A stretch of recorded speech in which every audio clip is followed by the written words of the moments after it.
Shri Gurubhyo Namah Hari Om. Om Sahanavavatu Sahano Bhaktu Sahaviyankaravavahai Tejasvinavadhitamastu ma Vishāvahai. Om Shanti Shanti Shanti.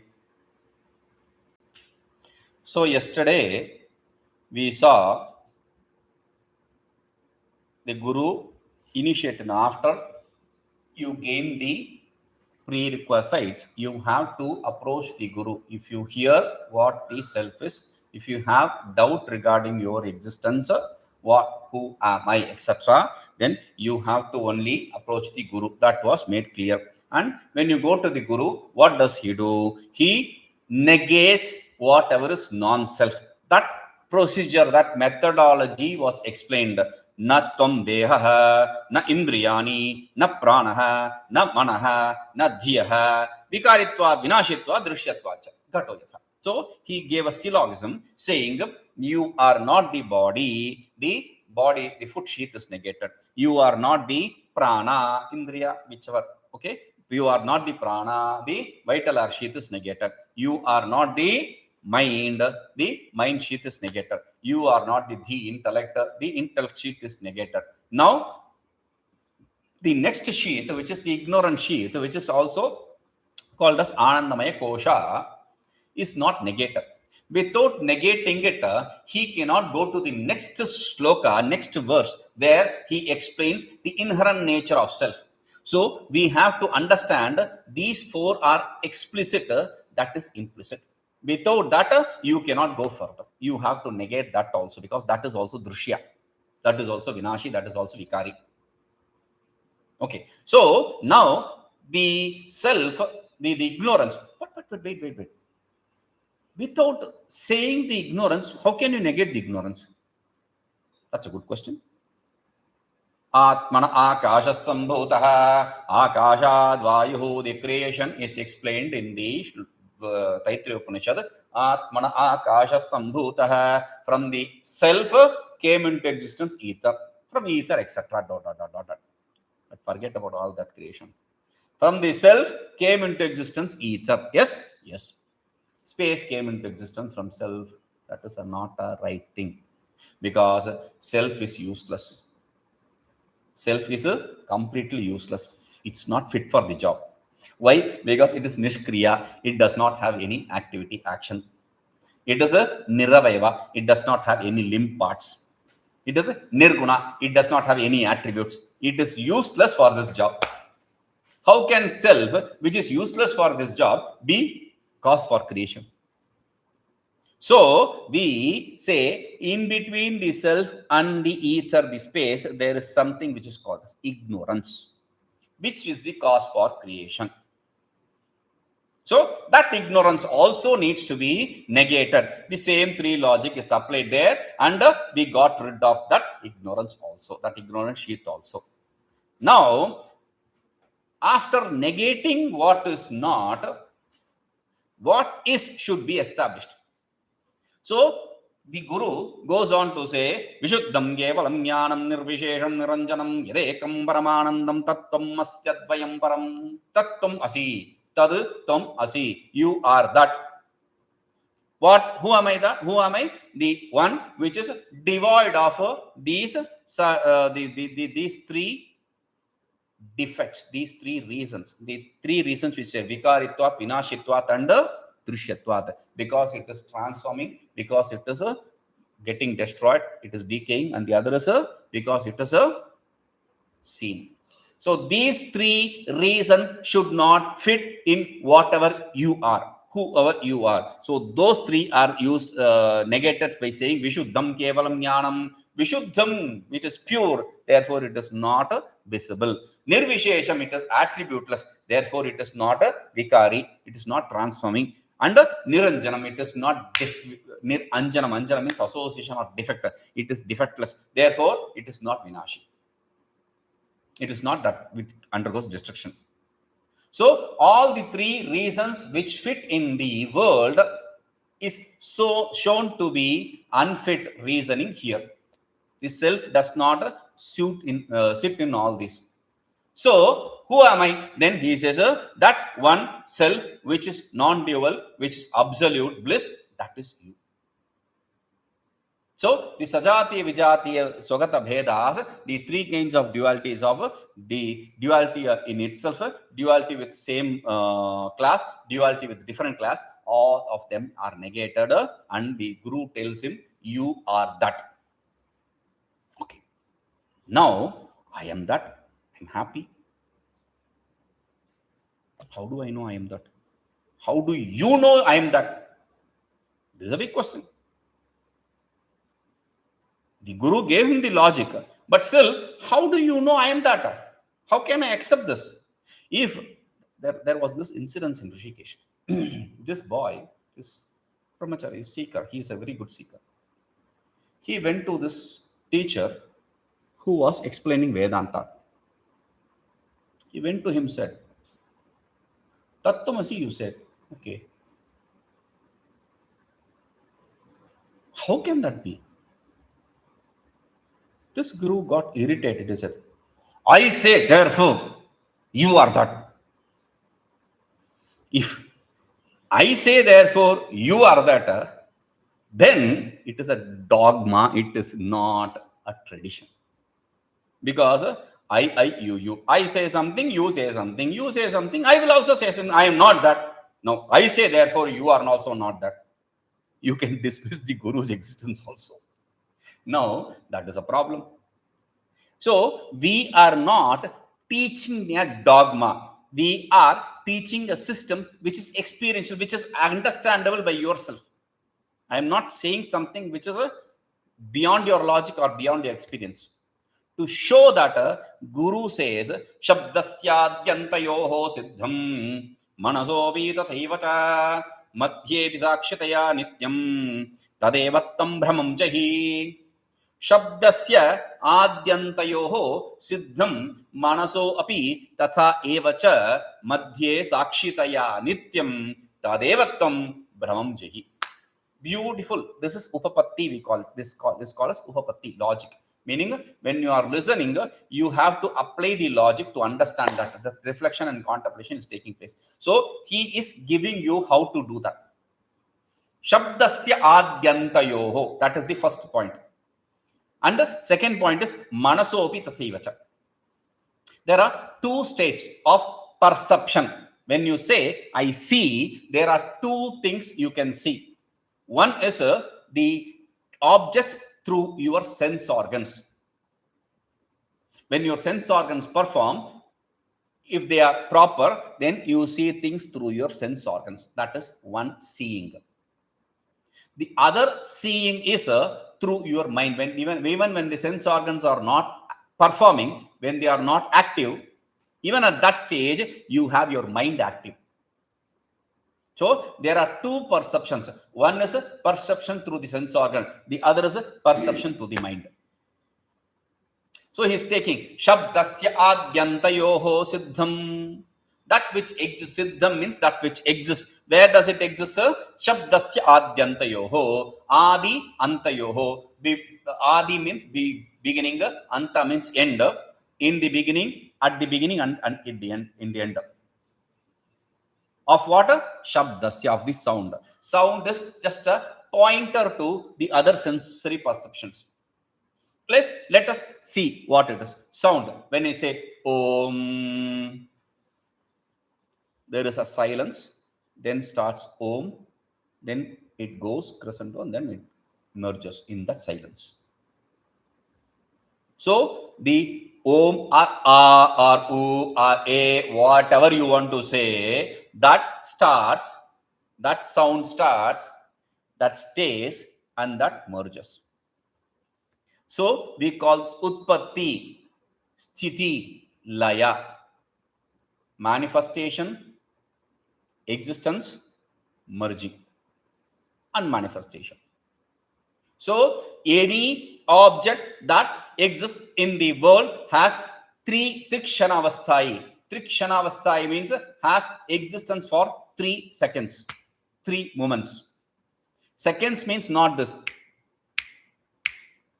not the seconds which you count in the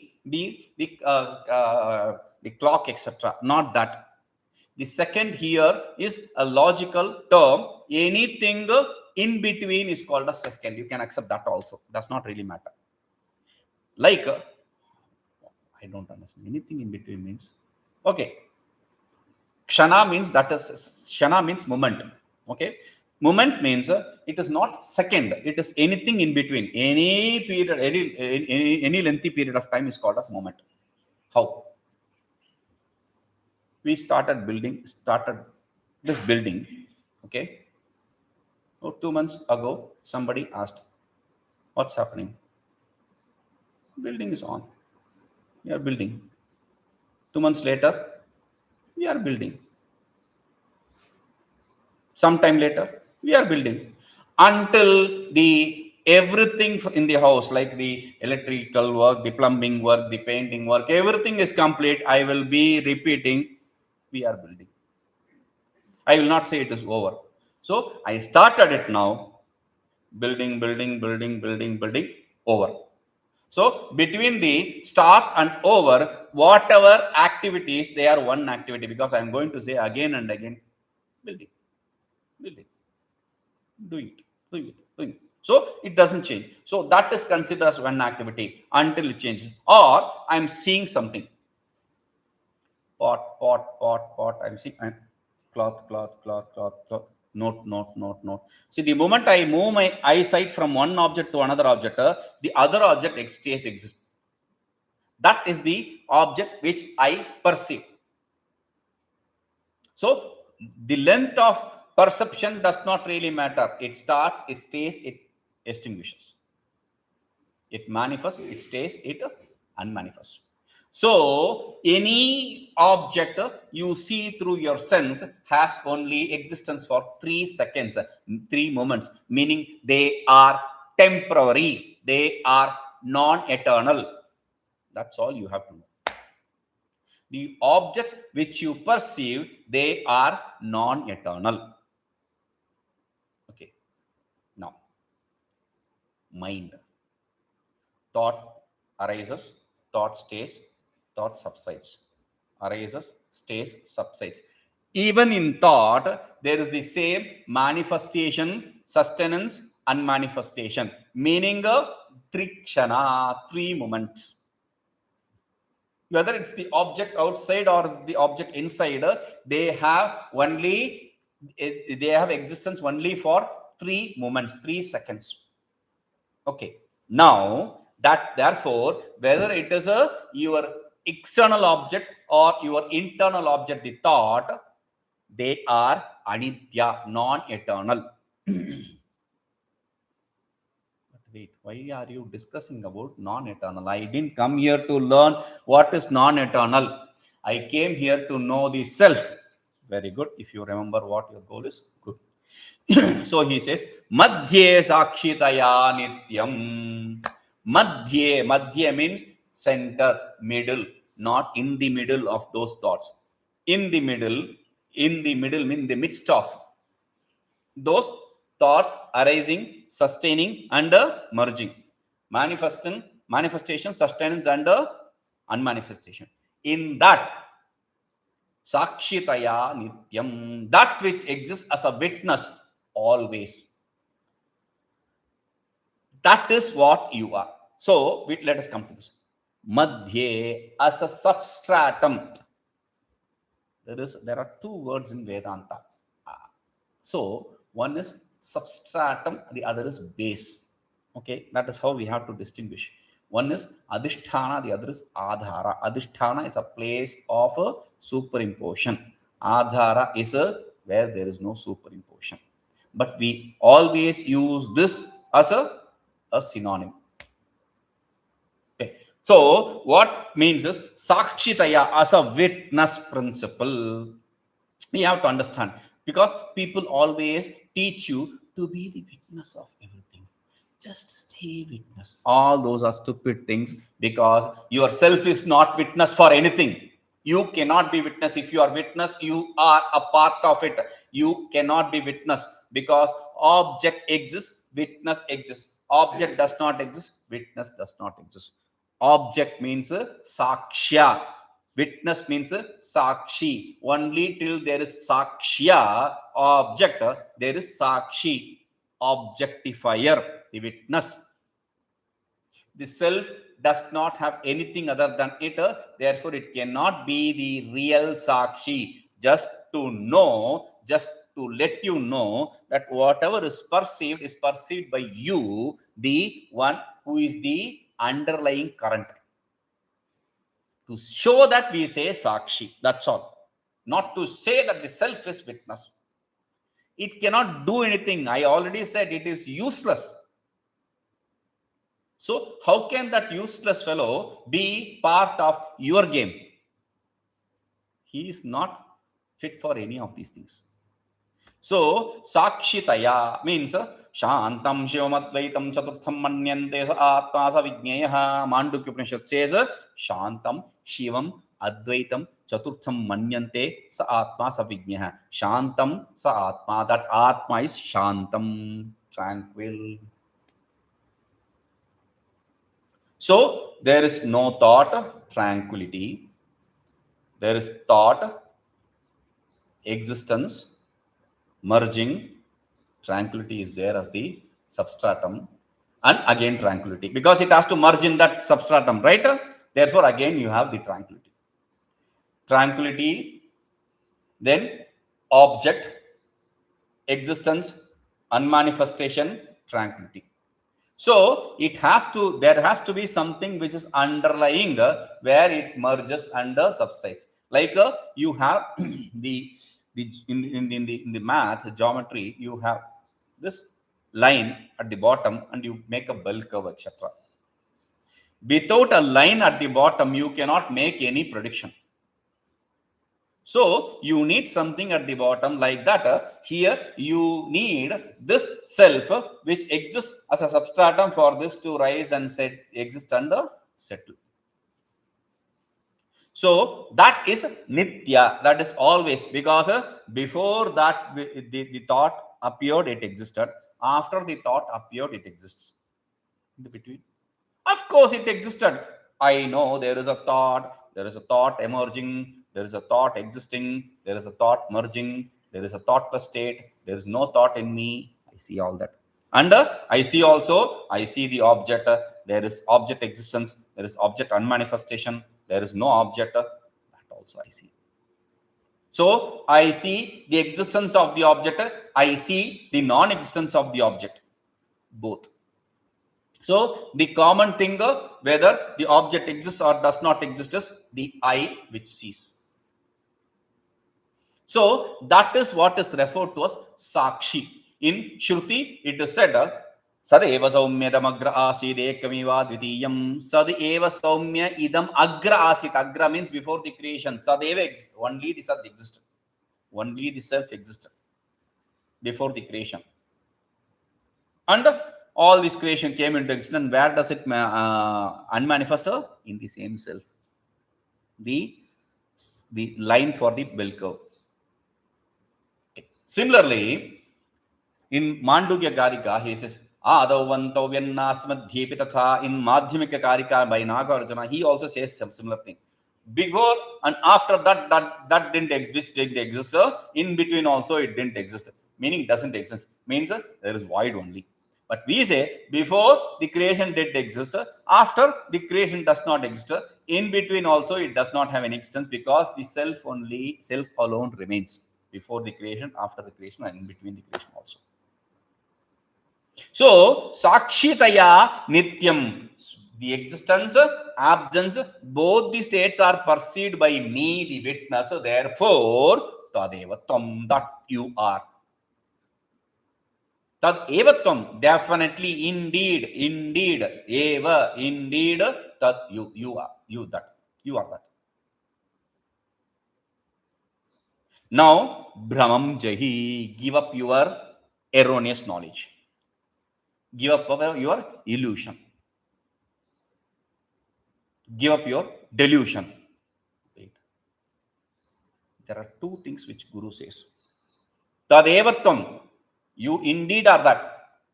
And then bhramaṃ jahi, give up the delusion. How do I do that? How do I understand this? Okay, I told you, give up. You are not the body. Very good. You are not the prana. You are not the mind. You are not the intellect. You are not the ignorance. Very good. I see myself. Guruji. I see the Guruji. That is a happy thing. But the problem is I see also this world. I see also this world. And I understood myself. But there is one more problem. I understood the self inside me. How can this limited self be the Brahman? Because Brahman means the self means that which is a brihatva, brahmatva, that which is absolute, that which is omnipresent. And I am small self hiding inside the small part of the body. How can this self be omnipresent, omniscient, etc.? That is the doubt. So we have to make the disciple understand that this limitations, the limiting adjuncts, these embodiments has to be given up.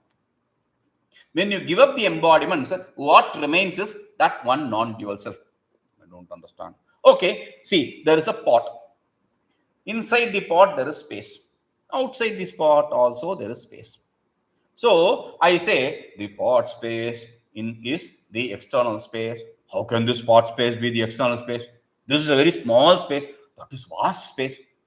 True. But break the pot. Now, oh, the pot space is the absolute space. You understand, right? So when you give up the limitation, when you break the limitation, then what remains is the identity of the individual and absolute. So that is what he is giving you as the teaching. Vichara paddhati. There is the vichara paddhati. This is a process of inquiry. What is that? We said you are that. You, the individual self, are that, the absolute self. Now, the individual self has its limitation. The absolute self has no limitation. How can they be identical? To show that we have this vyashti samashti aikya, the identity of the individual and the group. Samashti means group, collective. We know the individual self and the collective self. When we say individual self and collective self, we say the individual gross body, collective gross body, individual subtle body, collective subtle body, individual causal body, collective causal body. You saw that, you know that, right? So these things should be made identical for you to understand the identity of individual self and absolute self. So to show their identity, it is like a tree and a forest. Individual is tree and the group is collective is forest. Individual is a soldier, collective is a battalion. So this is the individual and collective idea. So the individual is part of that collective. In fact, there is no individual and collective. To show that, he gives this shloka, sthūlavairājayoraikyaṃ, sūkṣmahairaṇyagarbhayoḥ, ajñānamāyayoraikyaṃ, pratyagvijñānapūrṇayoḥ, sthūlavairājayoraikyaṃ, sūkṣmahairaṇyagarbhayoḥ, ajñānamāyayoraikyaṃ, pratyagvijñānapūrṇayoḥ. There is one common, whether it is said or it is not said, you have to see one commonality in all this. Aikyam, identity. He is establishing the identity. Identity of what? Dehali Deepan Nyaya, we call it. Like the lamp placed in the wall. It illumines both sides. The Aikya should be connected with both sides. So, sthūlavairājayoḥ, aikyam. Aikyam sūkṣmahairaṇyagarbhayoḥ. Ajñānamāyayoḥ, aikyam. Aikyam pratyagvijñānayoḥ. Okay? Now, sthūlavairājayoḥ, aikyam. That is the first identity. Sthūla. Sthūla means gross body. Vairaja means virat. Gross body means the individual gross body. We saw the individual gross body and collective gross body given the name Vishva Virat. Individual and collective subtle body Taijasa Hiranyagarbha. Individual causal body and collective causal body as a prajna and Ishvara. Vishva Taijasa Prajna, Virat Hiranyagarbha Ishvara. These collective and individual should be shown identical. So first he says sthula means the gross individual and Virat Vairajayoḥ, Virat, which is the collective gross. The individual gross and the collective gross aikyam are identical. Give up the embodiment, the gross embodiment, then this and that are identical. Okay. Now we have established the identity between Virat and Vishva, individual gross, the collective gross and individual gross. Collective gross Virat, individual gross Vishva. That identity is established. Now we go to the next stage, which is the collective and individual subtle body. The subtle body individual is a taijasa, sūkṣma, and the collective subtle body is a hiranyagarbhayoḥ. So the subtle body taijasa, individual subtle body taijasa, and collective subtle body, which is a hiranyagarbha, by giving up the embodiments, you say their identity. That is also established. Now go to the third stage, which is the causal body. What is that? Ajñānamāyayoḥ. There is no causal body here. Sthūla, sūkṣma, there is no karana. Yes. Ajñānamāya, it is only ajñāna and maya which is said here. You are saying causal body. The problem is, whatever is not said, that is your problem. Earlier, we didn't see ajñāna. Ajñāna, anandamaya kosha. There we didn't see ajñāna. Say you are complaining. There is no ajñāna. Now, ajñāna is given. No, you say, no, there is no causal. So the problem is the causal body, the one which is the embodiment for causal body is ignorance, ajñāna, individual ignorance. Okay. And the one which is the embodiment for the causal collective body is maya. So the identity of ajñāna and maya, the individual causal body and collective causal body, aikyam, that is also established.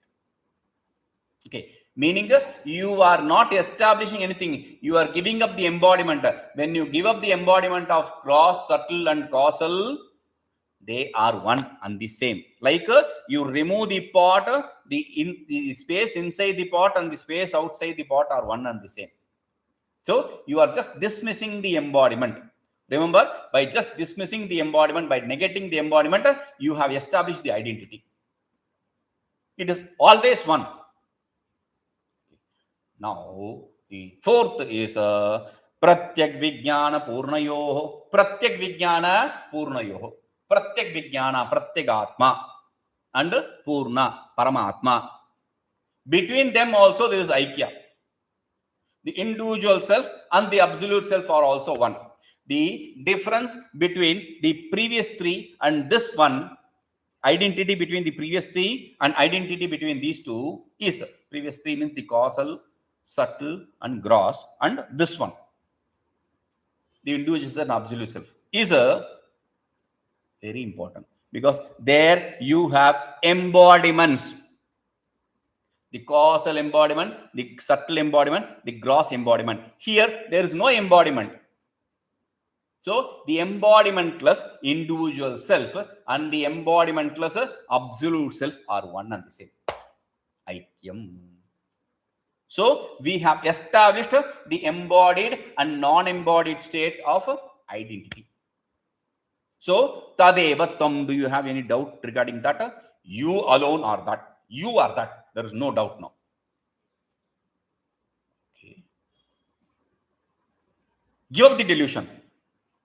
How do I give up the delusion? Bhramaṃ jahi, you said give up the delusion. How do I give up the delusion? Because I am that, I understood, because the gross and subtle, collective individual, okay, no collective individual, no collective individual, no collective individual causal, no individual and absolute. They are all one. There is nothing other than this one non-dual self. I understood that, but how do I give up the delusion? Because when I see, I open my eyes, I see the world. When I open my eyes, I see the world. That is the problem for me. That is why I came running to you. So that problem which is in front of you, after you gain the identity, which you see as different from you, should be dealt with. So that is how you can give up the bhrama, the erroneous knowledge, the delusion.